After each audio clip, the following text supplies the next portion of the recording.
And welcome to Casio tutorial number 4.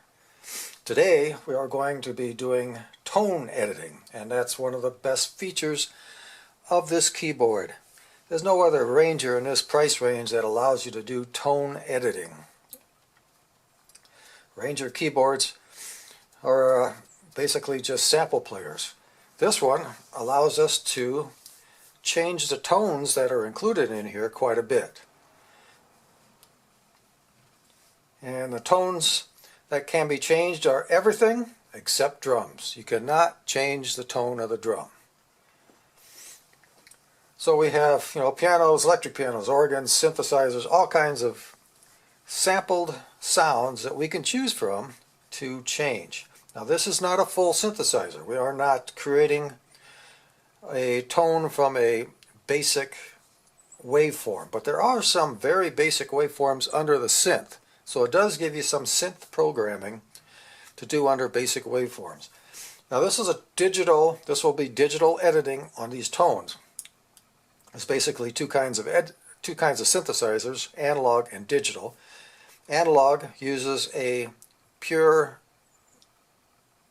waveform that it is outputting from its own generator.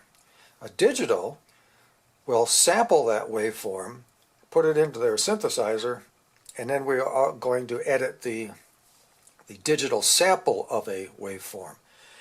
And that's what we're going to do today. Now you can edit any tone except the drums, but to keep things simple for the tutorial, we're going to be editing two of the synth tones today, because they show the function of the editing better than some of these other tones.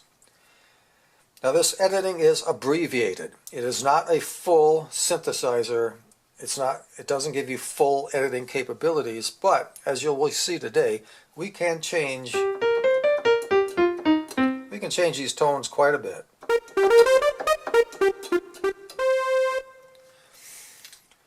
So today we're going to be dealing with navigation buttons, function buttons, yes/no buttons, layer button, the bank registrations, tone editor button, mixer button.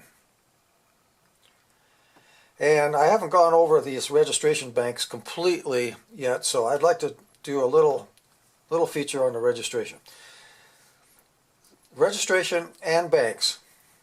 We have a bank button here, which increases your bank number one by one, or at least gets it up on the display where you can scroll 1 through 16 with your wheel, or you can go up and down with the arrow keys one at a time.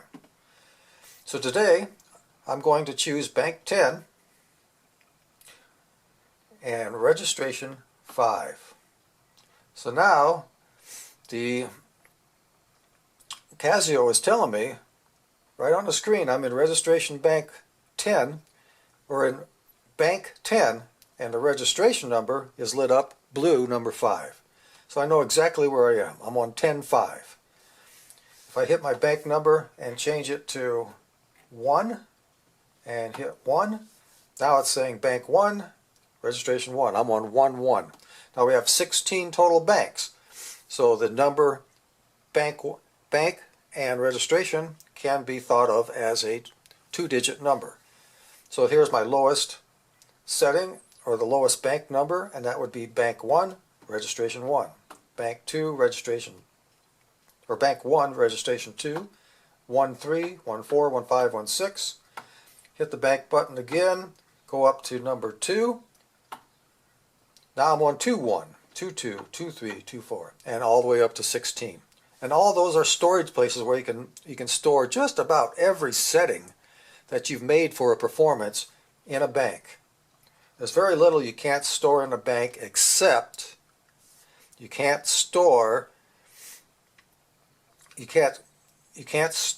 the mixer settings for the rhythm. And that is one of the most confusing parts of our mixer, is you can actually change those settings in the mixer, but as soon as you're done changing them and you hit your accompaniment and start again, they're all erased and they start over. The only way we can save settings edits in the rhythm section is to actually edit the rhythm.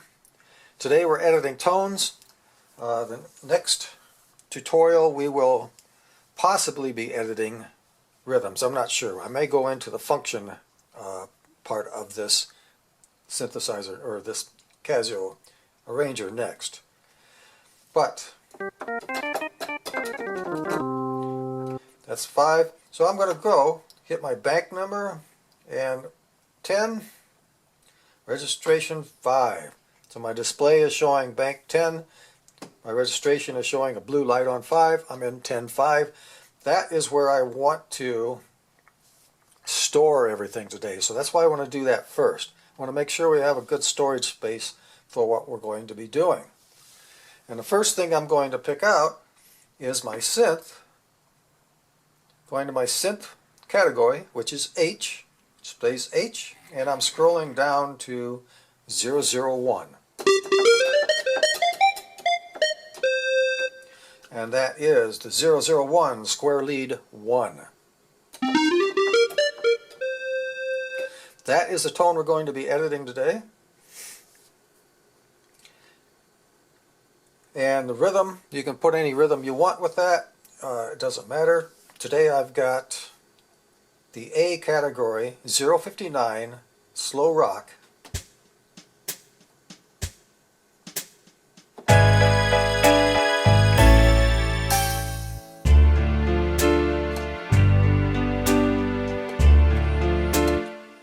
But we're not going to really be dealing with the rhythm too much today.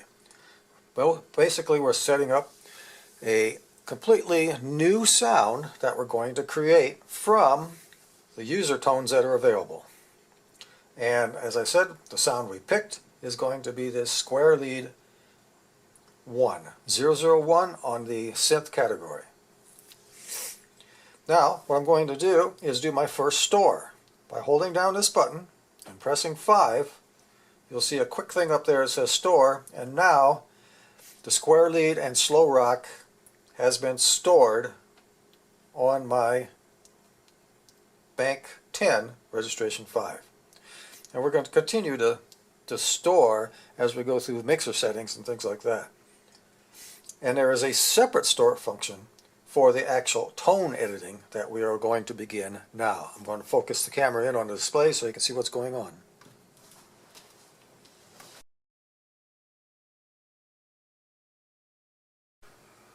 Okay, and here we are, all focused in on the display, and it's showing the square lead that I picked. I chose the square lead to edit first. So now we will be going to the tone editor. I'm going to press that once. And as you can see, it says tone edit at the top, and then it has this 1/8. That means we're on page 1 of 8 pages. So as we take our navigation arrows, and I take the right arrow, you can see it going through 8 pages. Now I take my left arrow, come back. Now you can scroll through pages, or you can scroll down, and if I go down again, it just automatically goes to the next page. Except this time it goes through the screen and all the different parameters. So as we get into editing today, I'm going to be more specific on my terminology. As I press exit, this is our main menu, or our main page. And when I press tone editor, we go under our tone editing page. What's listed here next to this fat bullet, and you'll see the extra strong parentheses, that's what can be edited at the time, and that's called a parameter. The parameter of this case is a attack time. And as I scroll down with my down arrows, navigation arrows, I go to release time, cutoff, vibrato type, vibrato depth, vibrato rate, vibrato delay, octave shift, volume, touch sensitivity, reverb send, chorus send, modulation settings, modulation depth, and DSP, which is a on-off. And if you turn it on, you will go through all the DSP functions. So it's a rather long list. So I'm going to be turning DSP off so we can avoid that part of the list so we don't have to go too deep today. Try to keep this video to at least a half hour or so. So I'm going to use my left arrow and go through my pages. You can see the pages stepping off here. 2, 1. Okay, now I'm on 1-8. That's the top page of this tone edit. And we're going to be editing that tone that we picked up, the square wave. Now the first parameter is called attack time.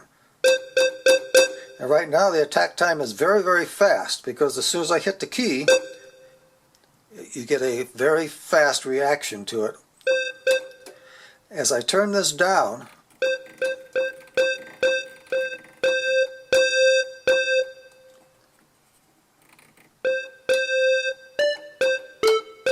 I'm getting no reaction whatsoever. From a minus 64 to a plus 63. Now you can hear something, right? That sounds different than the fast attack time there. So right now, this is already on a maximum fast attack. And what gets confusing is, as I turn this down to a faster attack, it can't be any faster. It's already at its maximum. And as you choose tones in here, these will react slightly different. So if it doesn't make an effect, then there's no effect that you can make. But we can make an effect on the attack time. We can slow it down. It's already at the fastest settings.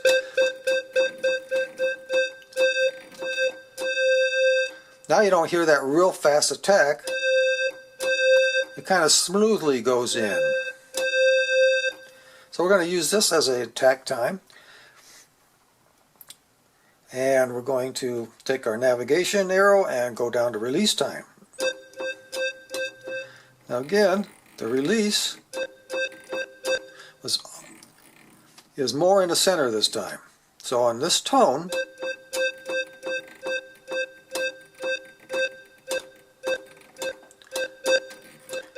as I go down, I can get a different sound on this release. And as I go up in numbers, the release time will stretch out to long. As I go up in numbers, it's going to get longer and longer. So that's what's called a very slow release time because it takes a long time after you press the key for it to fade out. So this sounds like a reverb, but it's really not. It's just the actual tone going through a curve it's going through a curve of this plus 51 before the sound actually decays away. So this is a very slow release. That's the parameter 2. Parameter 3 is our cutoff. Now as I go positive, it should get brighter. If I go negative numbers, it should cut off the high frequencies. So this is what's called a high-pass filter in synth terms because it allows high-pass sounds to go through, but if you turn it down, if you use the filter,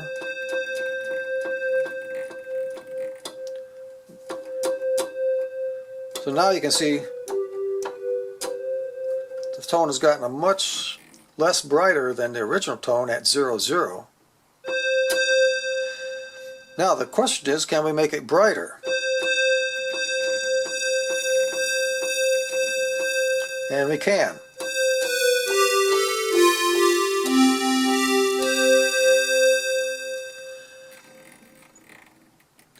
So today we're going to use the cutoff. I'm going to set my cutoff to 25. Just because I want to make a difference. All the changes I'm making today are not to create a tone that's inside my head or a tone that I want to create. It's all about just making changes so you can see what these parameters in the tone edit do.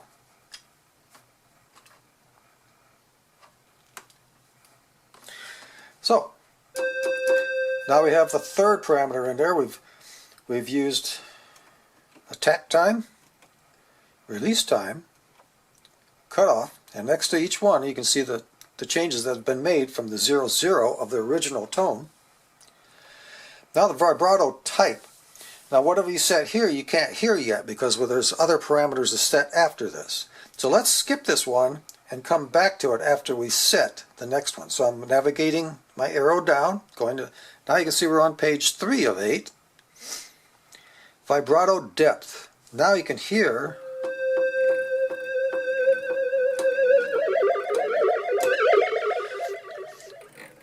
so we can make a tone from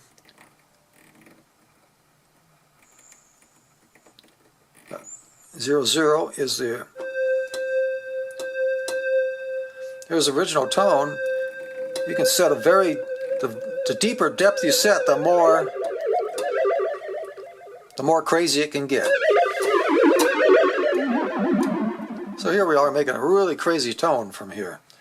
So I'm going to keep this crazy tone in there so we can actually hear. But if you're actually making just a vibrato of an instrument, you would use a lower setting like a 15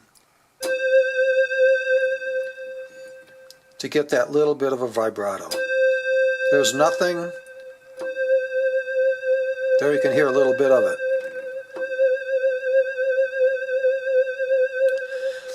Now the vibrato has a rate to it, how many times it repeats within a given amount of time. So let's navigate down arrow to vibrato rate, slow it down.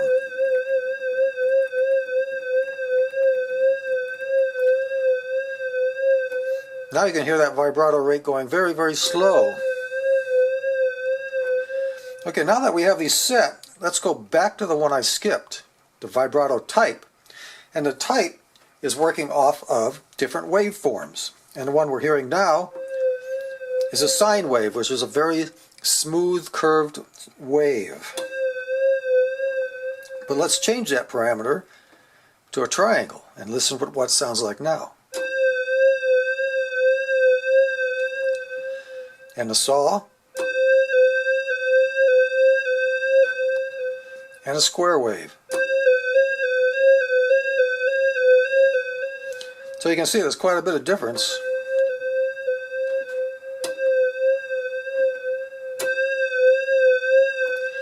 Quite a bit of difference in vibrato depending on what waveform we apply to that vibrato. So now we've set the depth at 25, a rate at 64. But I want to go back and make this thing that crazy sound that we had before.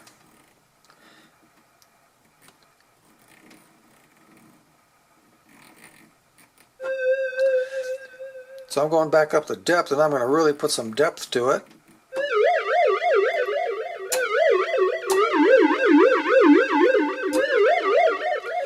So all I have to do is now decide how fast I want that rate to be. So now it all sounds like a siren. Okay, so we know what we're doing here. We can see the huge changes that are happening. And that's why I'm doing this. I'm not creating any specific tone. Okay, navigating down to page 4. Page 4 of 8 pages. Now we have vibrato delay. Now as I press down the key, you hear that vibrato right away, but I can extend that parameter, vibrato delay, so that when I press the key down, it doesn't come in until later after the key is pressed down. I'm going to press the key down, you're going to hear it without vibrato, and then within this parameter of 36, it will slowly work its way in.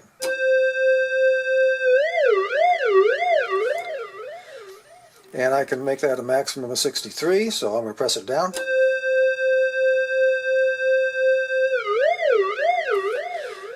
So, this depends on the kind of piece you're playing as far as the, let's set that at halfway, And if I play fast enough, you will never hear the vibrato.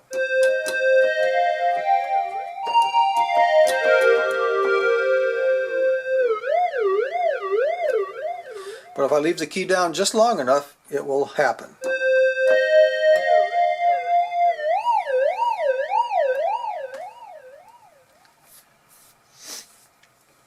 Okay, and then so the vibrato delays the amount of the vibrato before it comes in.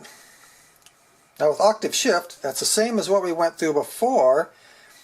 You can make octave shifts in with the octave shift button. We've done that in previous lessons. But you can actually set your tone up beforehand to be already octave shifted if you desire that.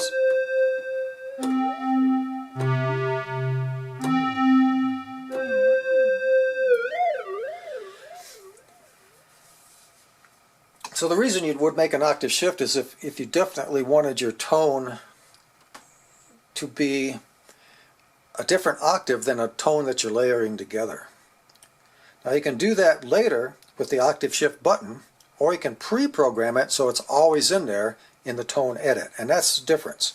It's the same octave shift, but every time you select this tone in your user tone, it will already have the octave shift applied. Where if you don't apply it now and you want it in your performance, you'll have to use the octave shift button on the panel, which we've gone over a couple of times before in the other previous tutorials. You would have to go to that octave shift there and then make the octave shift. So that's why this is in here. It gives us a chance to make it beforehand. So today I'm not going to do that because the second half of tone editing will be the mixer and the layering function that we're using today. So we're going to skip that and we're going to leave it at its present octave. And I'm going to go up and actually change my rate of delay to a higher rate.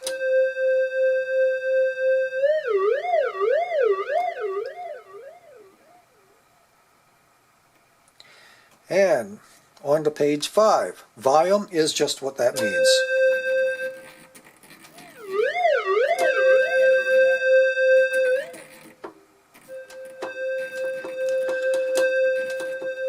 This allows you to preset a volume.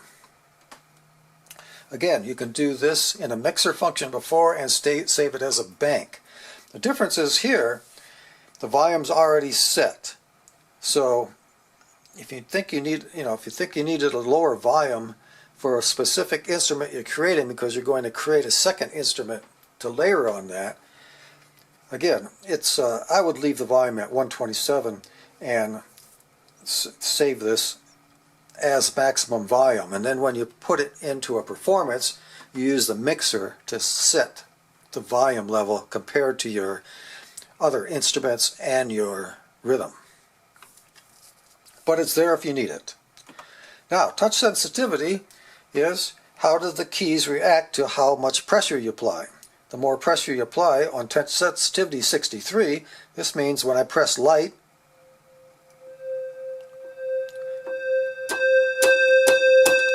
harder I press, the louder it gets. And this is at its maximum sensitivity. If you go down to 0, it will react like an organ, where no matter how hard you press it,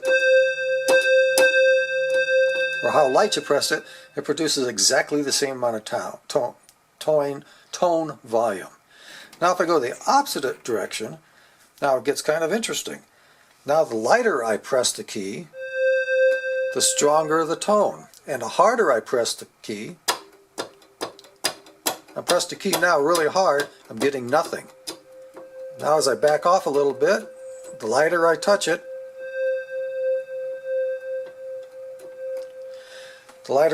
the louder it gets. Now you say, well, why would you want the opposite of what would normally be a piano touch? Because when you layer two tones together and you play dynamically by pressing harder and softer on the keys, you can get one tone to sound by itself and another tone not sound at all or in between. And this is what that setting does. You can go in between.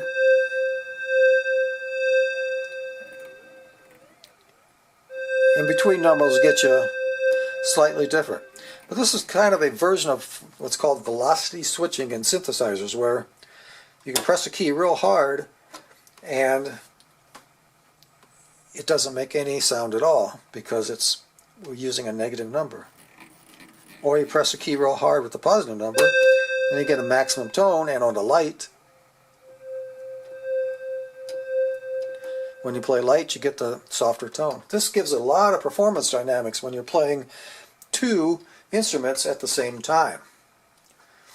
So if you got two instruments layered together and one is velocity switched or touch sensitivity at plus 63 and the other one's at minus 63, as you play an in-between type of velocity, they will both sound about the same. The harder you play, the more one instrument will come out over the other. And that's what this is for. Now we can set up a reverb beforehand. That means whatever reverb we set now, no matter what the mixer settings are, when we select our user tone, this reverb setting will automatically be there. So if I want a longer reverb,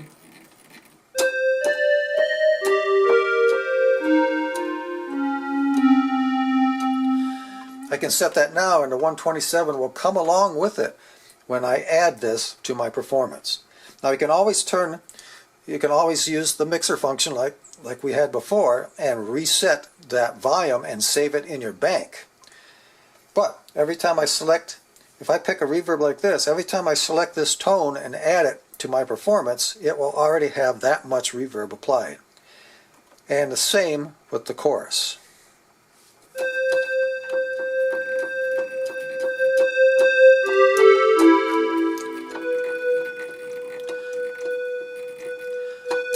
The chorus is a more subtle effect that's harder to hear with this particular tone in the way we have got it edited.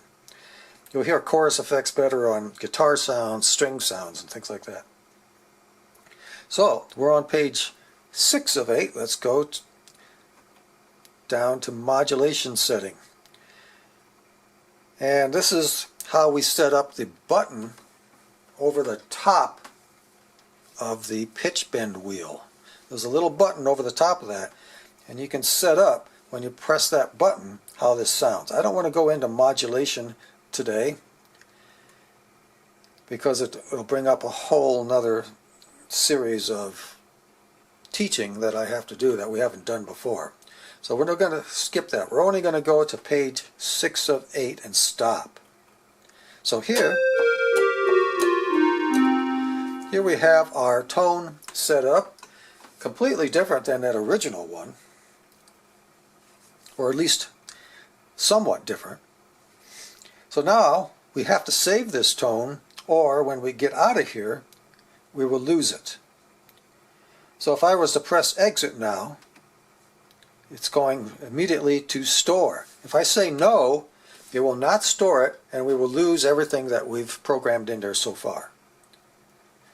So if I press yes, we get a new screen, and the store starts you off at the number. So this is our user preset category, or K, in the tone category, and it wants to do 001. Now it's going to overwrite whatever's there, so you have to make sure you know where you want to put it. Now 001 has, I know I've already got something stored there. So I'm going to go up to 50, because I know I got nothing stored at 50. Now at this point, you can press enter and it will store it and name it square lead 1. Or you can press the down navigation arrow and you can name it anything you want. By pressing the left-right arrows, you'll see the little line underneath the letter, and that allows you to change the next one. Now, whether you want to change the name or not depends on you.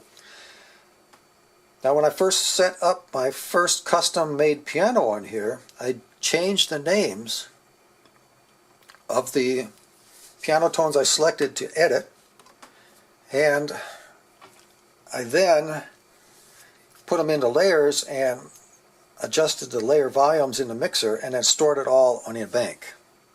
Now because I changed the names and people have asked me how did I get that nice piano tone, I have no idea which actual piano sample I picked because I renamed it. So it might be smart to actually leave the same name that you edit in your user edit tones so you know which one you edited, because you can call that up and then go through all the parameters and find out what exactly you did to it. So I'm not going to change the name. I'm going to press enter, or I could change the name just slightly. I could go to the very end and I could give that a new number or even a slash. So let's call this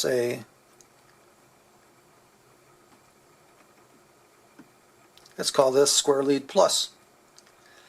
Now I've lost the name as far as the square lead 1, but at least I know I'm close to that same name because there's more than one square lead in there. There's square lead 1 and 2. So again, it's up to you how you want to name these. So today I think I'll go in between, take the 1 off and add the plus. Now when I press enter, it will go through the save function and store this new edited tone at 050 in the K bank of user tones. Now it's asking me, do I want to replace a tone that's already there? And I'm going to say yes. If you say no, then it won't store it. You'll have to go back up here, pick another place, or not store it at all. But you'll have to pick another number if you don't want to store it here. So this gives you a last chance not to overwrite something that's important. So when it's asking you to replace yes or no, you want to check up to make sure you're not replacing a tone that you've already created that you really want to keep. So here we go. I'm pressing yes. It says please wait, complete, and now I have a user tone 50 that's been just created. And then to make sure, I'm going to switch over to my tenor set. And if I go back to user tones, it should still be there.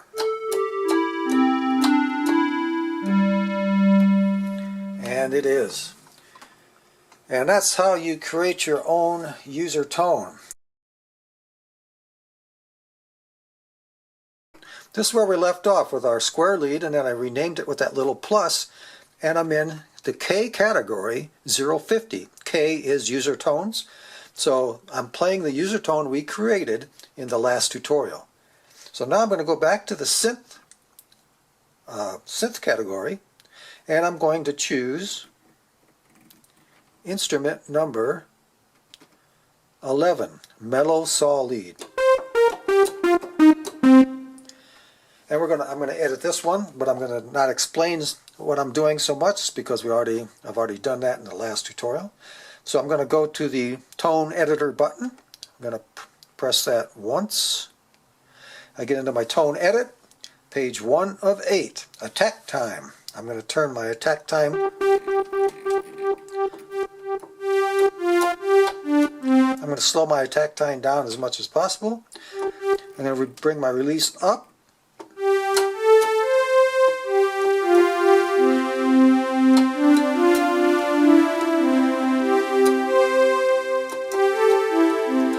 So now I got more of a pad sound from the longer release, and I'm going to use my navigation arrow to go down.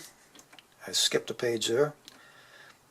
Let's go back up to the top. From page 1 of 8, I've done 63 and 54 in these parameters. Now you can see I'm changing to page 2 of 8 at cutoff. And in this case, I'm going to open the filter up. The last time we closed it down to make it more mellow. Today I'm going to open it up because this particular tone allows me to open it up.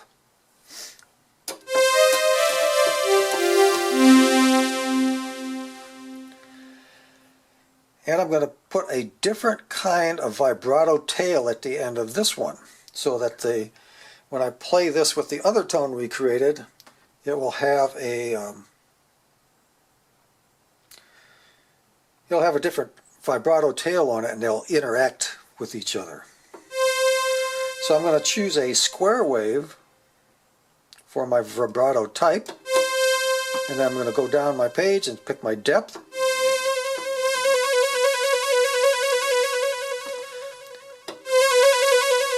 So we got our depth of 46, and I'm now going to slow this vibration right down.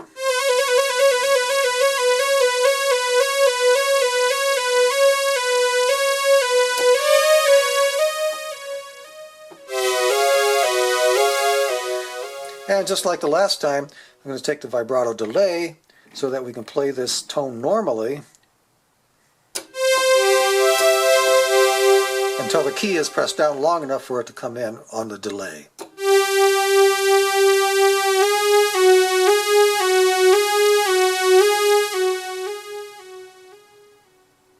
And again, I'm going to skip the octave shift.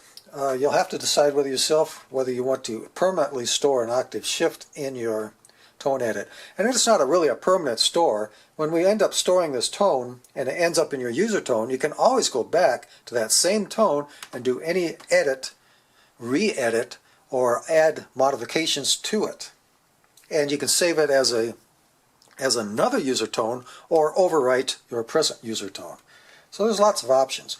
I'm going to leave the octave shift alone again because, like I said, we're going to go through the mixer function and set these two tones up in layers and show you what you can actually do further than just the tone edit. Volume I'm leaving at 127. Touch sensitivity, I'm going to change that so that we can see how this really functions together with the other instrument. So I'm going to go down into the negative numbers so that I have to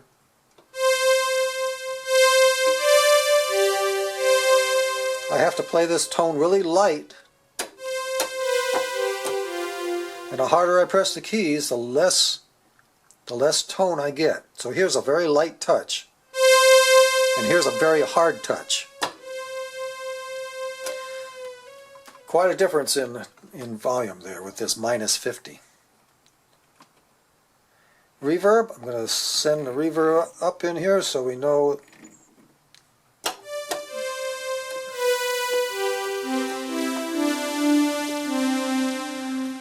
So we get a real nice sci-fi effect. And let's see how the chorus reacts with a sawtooth waved.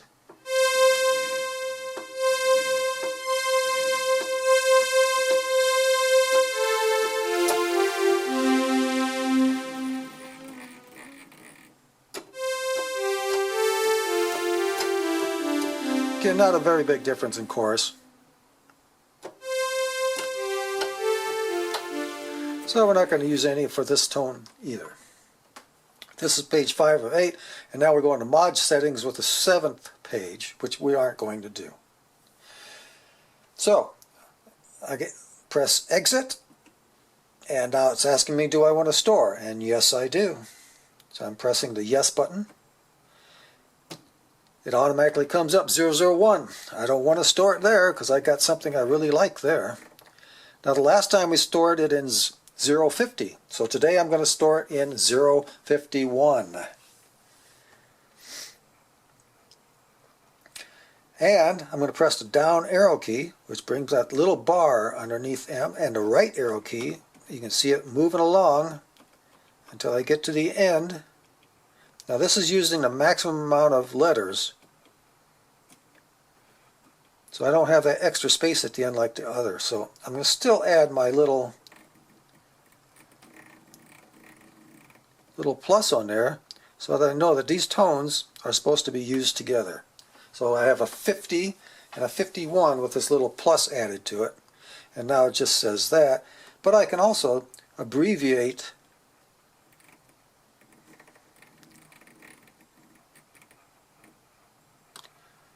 I can just call it LD. So now it's metal solid plus. Now I'm saying press enter. I press my enter key. It's asking me one more time, do I want to store it in 051? And yes or no. If I don't want to do, if that was set to a different number, I would have to say no and go up and change this parameter. I'm going to say yes because that's where I want it. And now it's complete.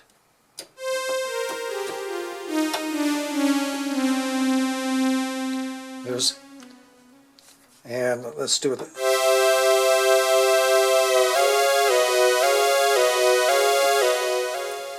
So there's the newly created tone on 51, and if I use my down minus button, there's the square lead we created in the last tutorial number 4. So now we have our 2 tones made. Now it's time to go to our mixer functions, but we want to make sure we're in the right bank and registration. So we began the last tutorial with the bank and registration, so we're going to go back to that. We're in bank 10, which is correct, and I want to put this, I've been working on this 5. So this is where we started at the last Casio 4 tutorial with the square lead. Except now, that's the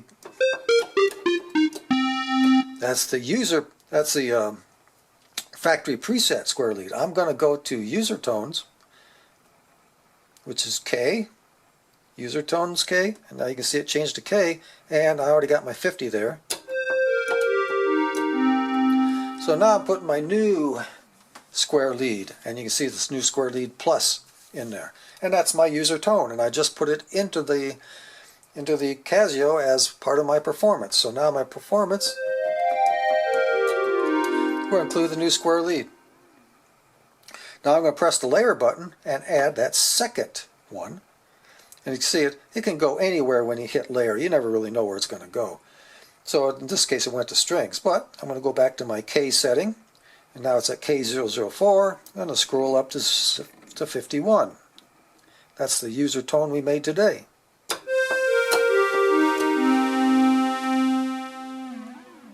So now those 2 tones, you can see the layers turned on, are combined together. Let's see what happens when they go into their tail end vibratos.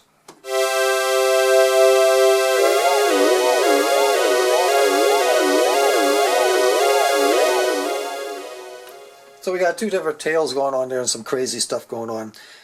Now you might think, well, this tone isn't usable. It's probably not. I'm just doing the extremes here to illustrate what each of these little parameters do as you change them.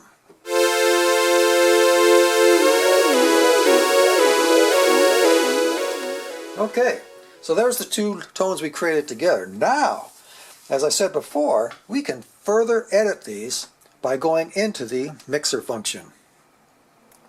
And we're just going to go to the top level of the mixer by pressing 1. Now when you press the mixer button, it will come up wherever you left off. So if you left off in the external mixer or the master mixer, that's where it's going to leave you off. So don't get confused when you press the mixer button and go, where the heck am I? Just read the top, and it's saying mixer part 02. So this is telling us we're in that 4th mixer. And I'm going to go over that one more time with you. I'm going to use the navigation buttons and the left arrow, because the left arrow will take me through each part, but as I get to number 1 and I hit the left arrow again, it will change the mixer to a different part of the mixer, and that is the master. And if I hit the left arrow again, it's taken me to the DSP mixer, and if I hit it again, it's going to the external mixer. And that's what I said before. There's 4 mixers in one. Now I'm going to go back to the right arrow. I've been using the left arrow, but that's as far as it goes because the external mixer is the far left page. Now I'm going to hit the right arrow, and we're going to the next mixer, DSP. Hit the right arrow again, master, and now we're on the main control mixer. and you can see it's A01 upper 1, and that's because it's on 1. If I change the arrow, right arrow again to number 2, you can see it's upper 2. Change it again, now it's lower. So that's the main tone 1, the layered tone 2, the split layer 3, and as we go to that, it's the harmonize or arpeggio. And that's all we can do in the main mixer. The 5, 6, 7, and 8 are parts that we can't control. That is something for sequencing, and that's a whole nother tutorial. Part 9 starts with the rhythm track, and 9 through 16 are the rhythm tracks. So, left arrow, I'm going to go back to 1. Now, this page can end up anywhere. In the mixer setting, it's not telling you what page you're on. So I'm using the up-down arrows, see that, to go through all the parameters. As I keep pressing up, it goes up to, okay, so that's my top mixer page now. I'm pressing the upper arrow, and that's as far as it goes. So now when I press the down arrow, so it's just telling me what the name of that is. If I press the right arrow, it goes to number 2 in the mellow saw lead. Number 3, slow strings, is what's would show up if we put the split in, but the split's not on. So now I'm going to use the down arrow to go to the part, and this is where you can turn parts on or off. Any channel can be turned off. Volume set. Now here's where we're going to first set our first edit to further edit this layer. Now right now, the layer number 2 is quite a bit louder than that more mellow synth. So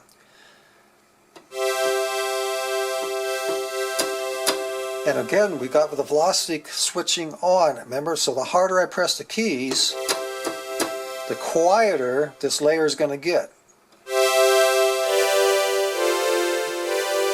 So when I press light, this second layer is going to be loud, and when I press harder, it's going to be softer as compared to the first layer. So let's play around with that. Now the only way you have to get out of the mixer function to hear the volume settings I just made. And now I'm going to perform my first save again, or my first save today of the banks, and I explained those in the last tutorial. So I'm pressing the store button, holding it down, pressing number 5, so that I have stored this present mixer setting of the slightly less volume. Now when I play these layers together,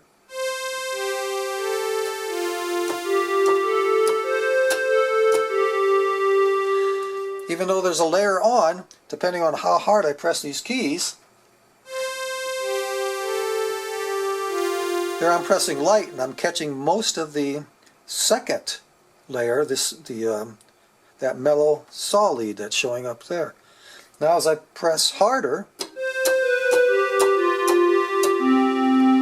now I'm getting our main tone of that square wave. Now if I play a pressure in between,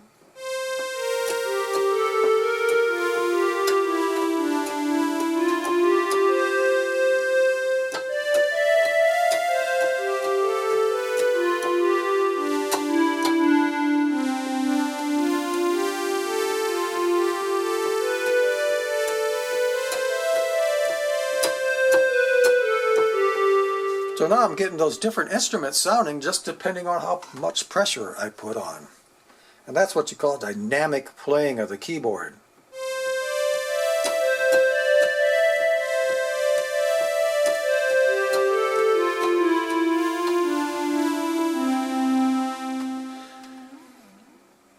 So I'm going to turn that mixer up a little bit more.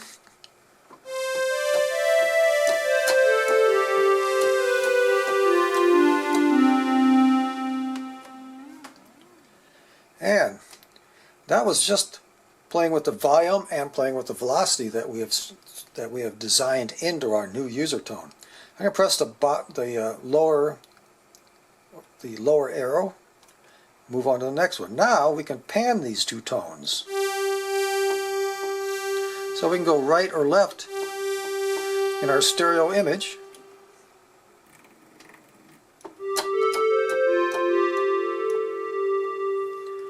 Turn the mixer off to get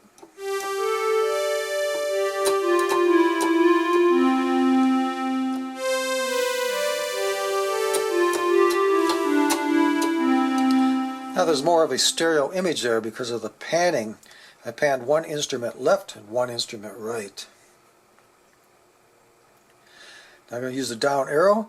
Now we can do a coarse tune, and of course we don't want to coarse tune the first one, but if I coarse tune that second one, when I play it, it's going to be at a different, in a different key, or a different semitone. As I go each step on the coarse tune is a half step.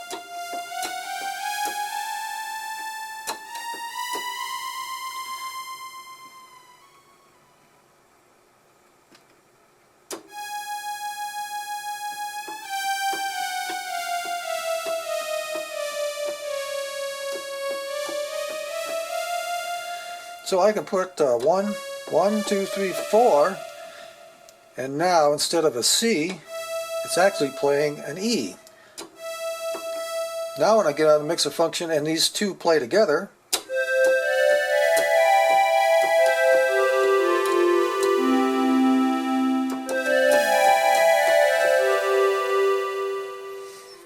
you got one actually playing almost like a harmony, but because it's two whole steps up. Back into the mixer, I can go up 8 steps and then go into what's called a fifth, kind of a standard for synthesizers is going into a fifth. So now it's going to, instead of playing a C, my second layer is going to play a G, but my first layer is going to play the C.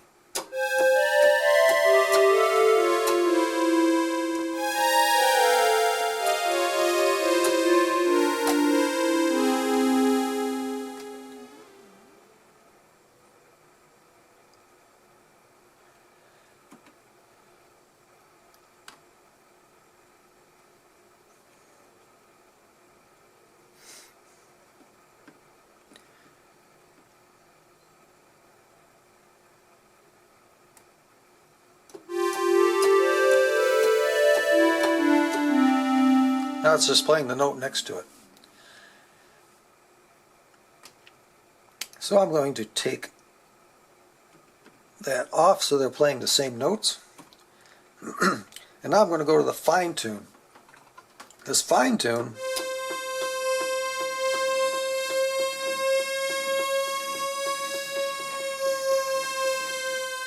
works in very, very small steps. So when you're playing two tones together, they can even be the same tones. By taking one slightly out of tune and then playing them together, I got to get out of the mixer function to hear this.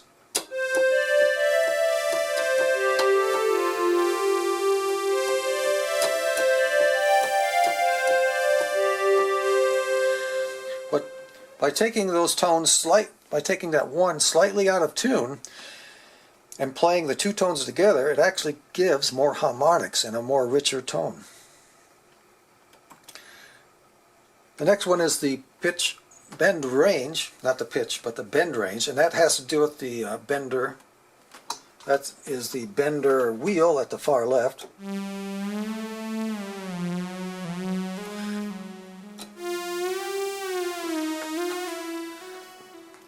Now that can be adjusted all the way up to 2 octaves at 24.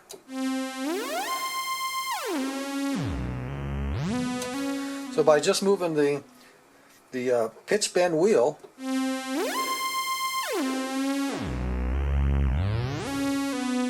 I can get all kinds of different effects. Now, that's just on 2. I have another, if I switch from 2 to 1, and I change that parameter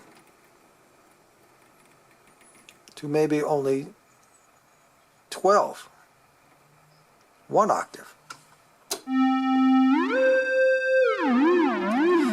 Now when I get out of the mixer function and both of these tones are playing together in layers,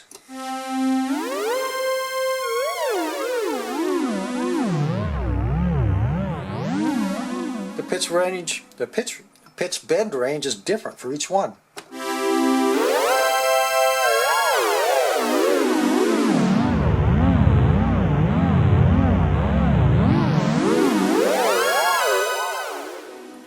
And you can see we're getting into some really crazy functions now. As I said, with the mixer function and the tone editing, we can get really crazy with this stuff.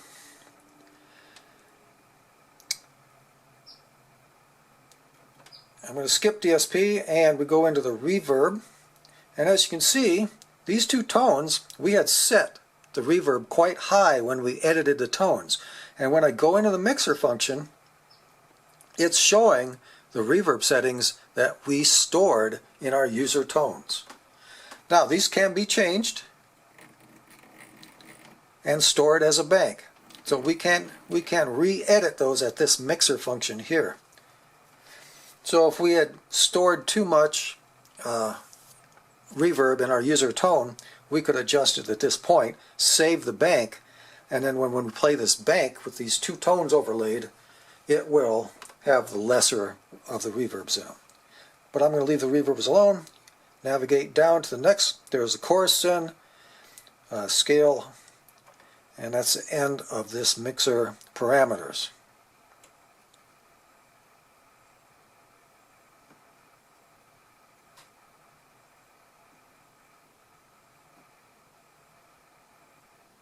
As I navigate up to the highest part, and the highest part of the mixer is where it's displaying the name of the instrument. And that's using the up arrows. If I go down arrows, it will go down. So we got part, and of course this is an on-off. So you use the yes-no buttons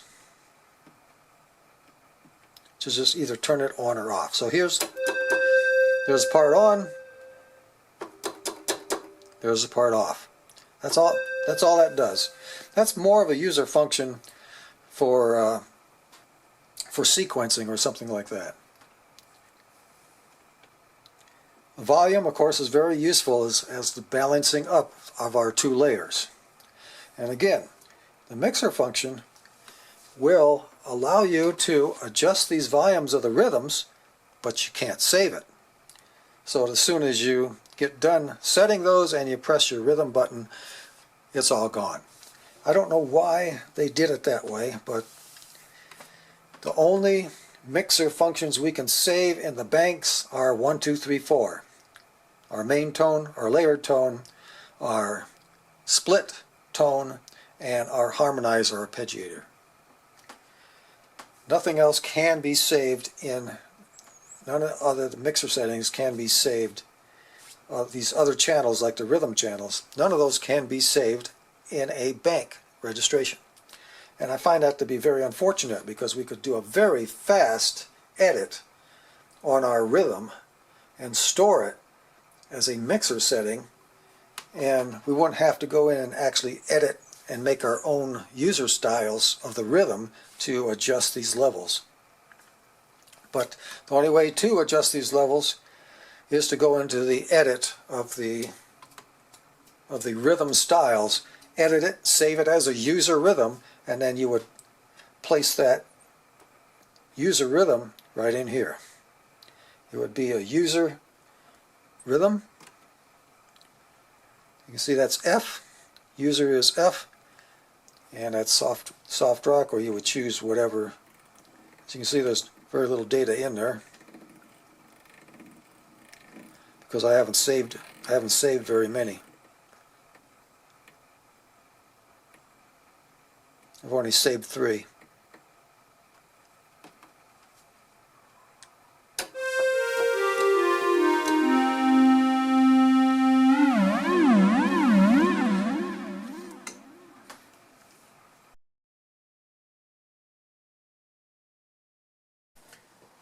And here we come to the end of this very long road to tone editing. As you can see, there's quite a bit to it beyond just the tone editing function.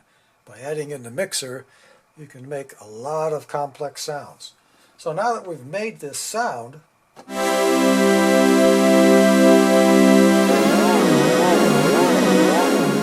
completely weird sound that I had no intention of actually playing.